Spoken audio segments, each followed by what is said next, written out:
Hi, Shannon Grimm with Shannon Grimm and Partners at Howard Hanna Real Estate Services. Today we are joined by our special guest, Jake Brenneman. Yay, Jake! Jake's back. Woo! And he moved all the way to the west coast of Ohio, Dayton. His target was a little further west, but he kind of got sidetracked. So today we're talking about first-time home buyers. And right now, like literally right now, is a great time to be a first-time home buyer. And if you are currently renting, you're paying 100% interest every month when you make that payment. The only person you're helping is your landlord. And rent is sky high around here. Last thing I read was we were the 10th highest for rent in the United States. So we're right up there with like New York and the other West Coast that Jake wanted to go to. And, you know, it's just kind of tough right now to be a renter. So I know I couldn't do it. Yeah, and what's crazy is depending on where you want to live, there are opportunities to find housing in all sorts of areas around Columbus for affordable prices. And when we're talking monthly payment with how expensive rent is, you can find something in most suburbs or in the downtown area. And with these loan types now, you know, you're talking, you know, say you have 20% to put down, that is fantastic. And that's what most people would recommend. But there are 10%, 5%, 3.5%. And Zero. I was going to say in some cases, 0%. In fact, I closed one this past year. It was a community loan, which, you know, certain areas of town, they'll let you do a 0% down loan. And there's even USDA, which is weird because it sounds like a beef loan, USDA. Yep. But it's actually, think rural. Think there's a possibility of a cow. And you can get zero financing Zero there. down. I just always thought USDA. Why is that the name of the loan? So it's just funny. So there's ways to purchase if you don't have a ton of cash Veterans currently, and you can get into a house and then instead of paying rent, start paying towards your equity in your home. And it's something that you own too. Well, and right now, literally right now, because we're not like super, super busy, we actually have homes that are sitting on the market a little longer than any of us would like. And we're actually able to get requests to remedies and VA loans and FHA loans through. Whereas come spring, and we're the third hottest market in the country, that's going to get to be considerably more difficult. Definitely. So, Yeah. Yes, it's a great time to buy. Like Mike said, you can do 20% down, 5% down. Typically, people think that 20% down is what you have to put on a house. You don't have to put. Big misconception. Yes, exactly. 5% is typical on a conventional loan, but then there are a lot of programs like you said, USDA, FHA is 3.5. Alpha, correct? Yep. A lot of them are 0 down or 5% down if you want to go the conventional route. So. And we're getting sellers to actually pay the buyer's closing costs. Where in the summer the buyers were paying the seller's closing costs, Yep. and their own and their down payment. So now is literally probably one of the best times in probably the last 10 years to be a buyer. Well, and it's crazy because, you know, things started to slow down a little bit as they typically do near the end of summer into fall. But what we were seeing was last spring and into the summer, interest rates were about maybe even a little higher than where they are right now. And it was still busy. It was still competitive. And then they spiked up, and now they're back down to that. And it's just this kind of, you know, winter time before we get into the busy season, and we still can see people, you know, going into contract with these loan types that sellers might not usually take if it's a busier market. So, well, and even if you think, you know, hey, you might not have a shot at qualifying for a loan, now's a good time to at least talk to us, because we know the different type of lenders that are out there. So not all lenders are created equal, and not all of them have all the same programs.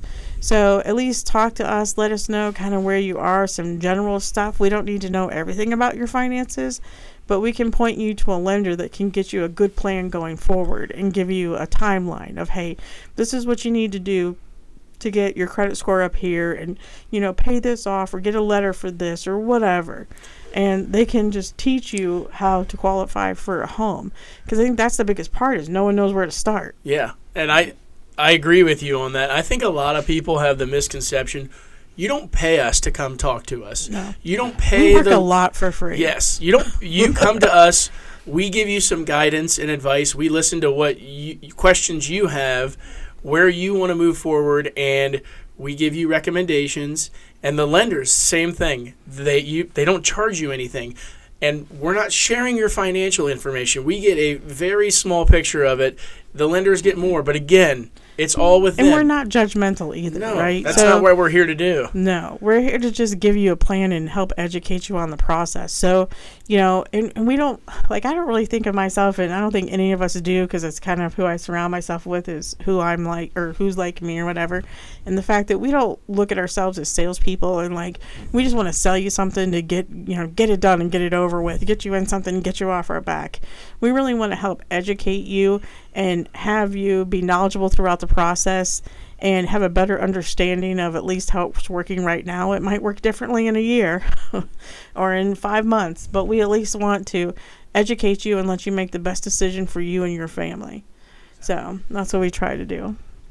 And Mike mentioned a typical market. So starting in 2013, January 1st actually 2nd was my first closing in 2013, and after that we didn't stop until 2 years ago in July, which is kind of weird. So the last 2 years we've really slowed down in July, so being a seller after July is kind of rough.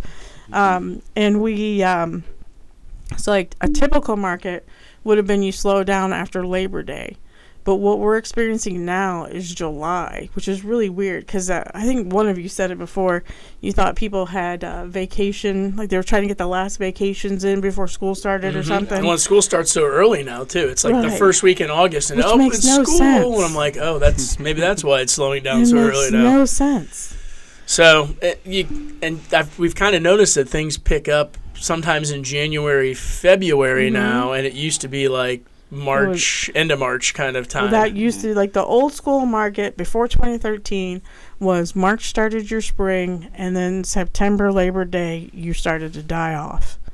And then realtors didn't work between November and January. But I always did, so that's how I always had lots of closings in those months, because I answered the phone.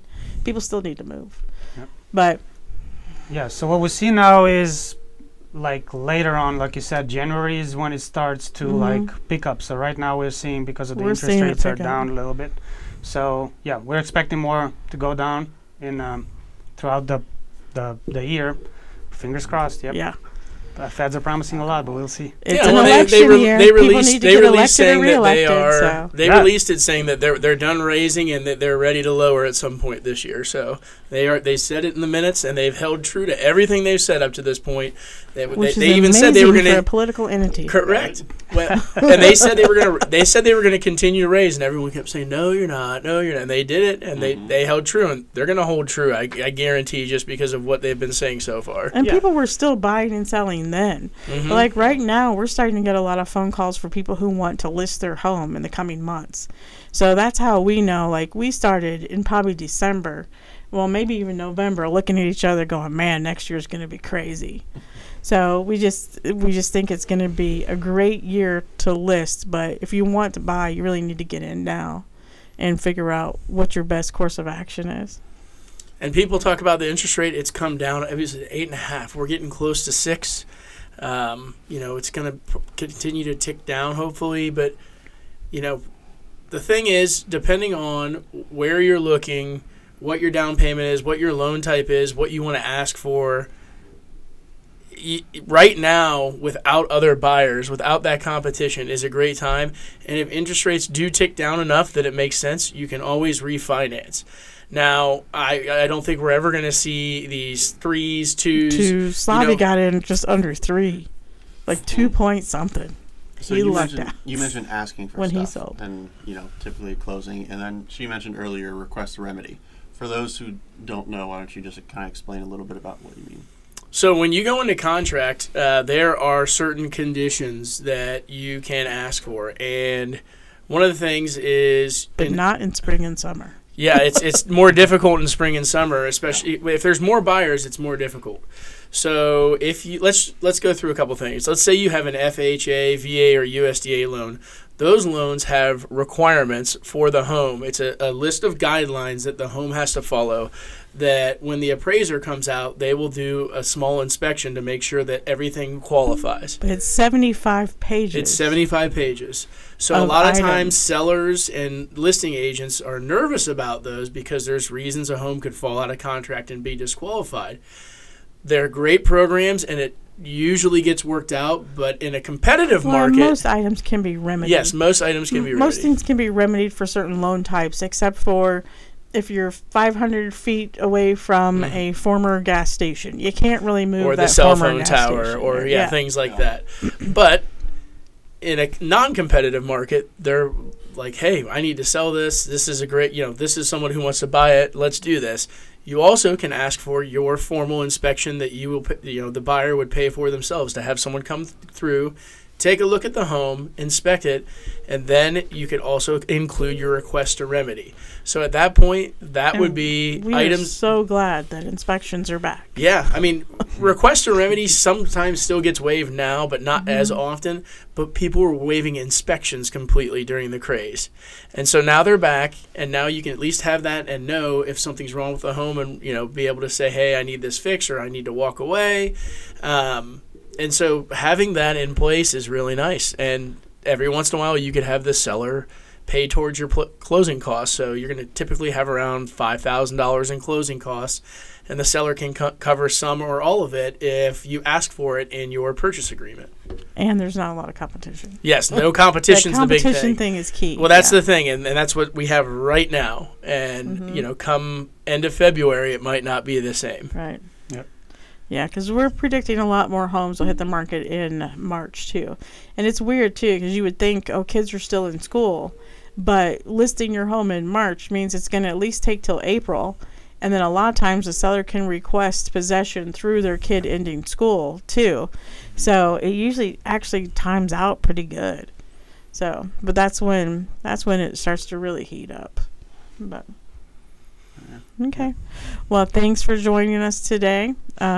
Remember to like, follow, subscribe, share, whatever, at Shannon Grimm Realtor. Hit that notification bell. Please reach out to us if you are a first-time home buyer or renting. That way we can help get you off on the right foot and guide you. So call. Thank you.